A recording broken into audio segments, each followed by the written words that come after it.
So picking up where we left off, reticulocytes is the stage just before a mature red blood cell, which is right here above all of those mature red blood cells.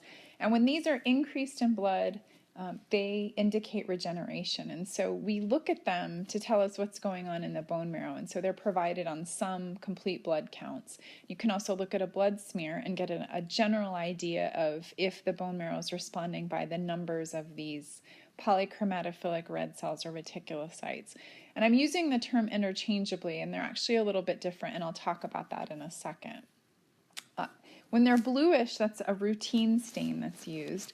And actually why they have this blue color is due to the presence of organelles and RNA.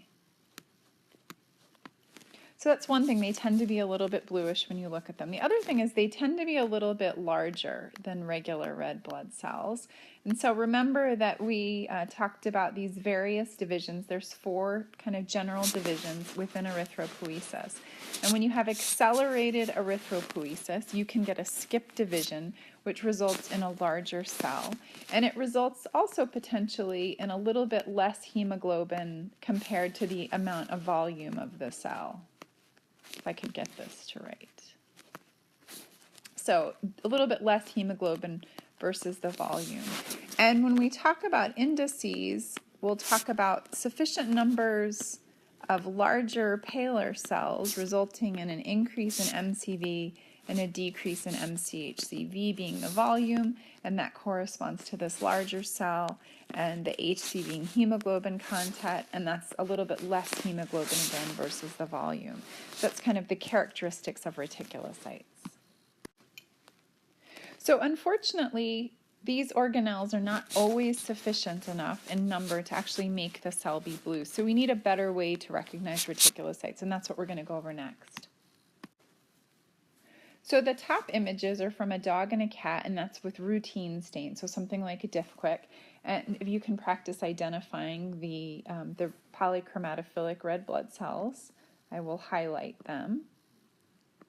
And you can see that these cells are a little bit larger, and they're certainly a little bit paler than, let's say, here's some normal red blood cells. And here in a cat, the cells are larger and they're bluer, and that one's a little bit more, a little bit paler. And that's in contrast to something that we use to actually highlight reticulocytes, and that's numethylene blue. So those organelles that are in our red cells making them bluer is what we're actually gonna then call it as a reticulocyte. So what happens is the numethylene blue is incubated with blood 1-to-1 for around 15 minutes, and it actually causes aggregation of the organelles and the RNA in a reticular pattern. And that is how you see reticulocytes, is because of the numethylene blue. You see this reticular pattern. And so in dogs, we evaluate and count all of these reticulocytes, and you can see all those little blue speckles are the aggregated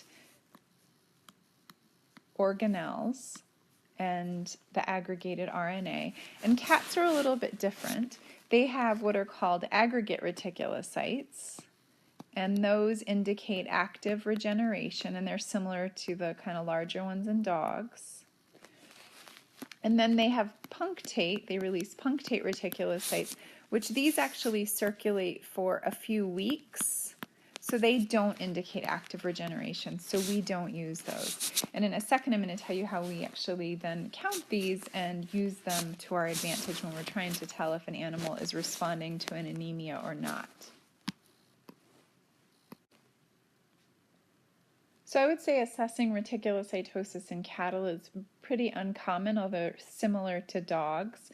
Horses are the exception, and horses actually, they don't release reticulocytes. So you can't actually determine if a horse is responding to an anemia because they don't release reticulocytes. So again, polychromatophilic red blood cells on routine stain are always reticulocytes, and then we use reticulocytes to highlight those and count them, and then identify those kind of secret reticulocytes that aren't showing up blue on routine stains. So you can actually count reticulocytes manually, although it is a little bit tedious, but we do that in the lab. And when you do that, you get a percentage. And the percentage is useful, but not entirely useful because, of course, if an animal has a higher PCV, a percentage is going to mean something different than if an animal has a very low PCV, because reticulocyte percentage is actually based on numbers of red blood cells. And so we count, we perform our reticulocyte enumeration, we get a percentage, and then we calculate an absolute reticulocyte number. And we do this by taking the reticulocyte percentage times the red blood cell count in millions. And then we actually compare that to a reference range for reticulocytes. And that's how we determine if an animal has a regenerative anemia or a non-regenerative anemia, or perhaps somewhere in between a pre-regenerative anemia where we suspect they're about to become regenerative.